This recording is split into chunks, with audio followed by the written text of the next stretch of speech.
They raised a banner across the pitch that reads, "Las Malvinas saw Argentinas," which means the Falklands are Argentinas.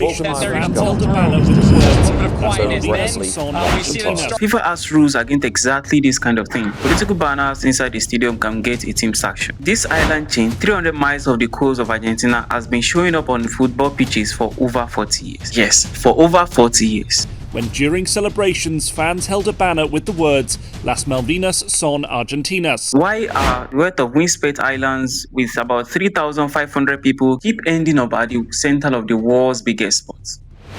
Start with the geography, because it explains a lot. The Falkland Islands sit in the South Atlantic about 300 miles over Argentina's coast, and that is closer to Buenos Aires than most of Argentina's southern territory. An Englishman named John Strong is credited with naming the islands in 1619 after this patron. Argentina's claim doesn't start there, it starts with Spain. When Argentina gained independence, it's argued that the islands passed to it as part of the old Spanish colonial territory. In 1833, British forces took control of the islands and they've administered them ever since. In 2013, when the islanders themselves were asked in a referendum whether they wanted to stay with British, the 99.8% of inhabitants said yes. Two claims that both sound reasonable on paper and a population on the ground has already made a choice. The combination is exactly why this dispute never resolved, and it just goes quiet for a while. Many of them young conscripts, under-resourced and outgunned. Will they act appropriately? I'm not too sure they will.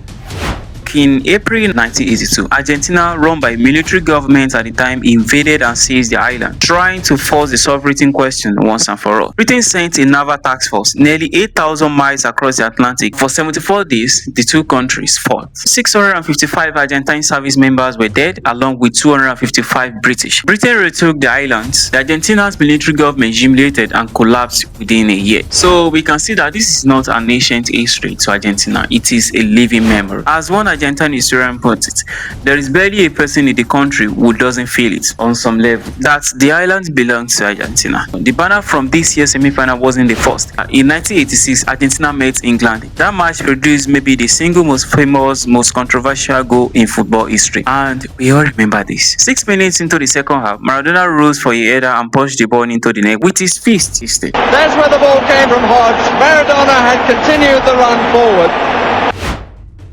The referee missed it and the goal stood. Argentina won 2-1 afterward. Beating England wasn't just a result to them, it carries something like a revenge inside the football scoreline. 2 goals, 5 minutes apart, one stolen and one a masterpiece.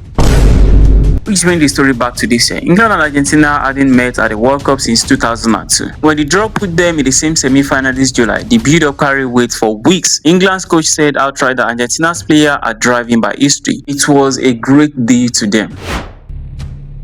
Argentina won 2-1, then came the shirts off and the banner. It didn't stop on the pitch. Argentina vice president posted online that the Falklands are carried in Argentina's blood and that banning the flag from the stadium didn't stop the country from bringing it anyway. FIFA now has to decide whether to sanction the banner or whether its own rules against political displays.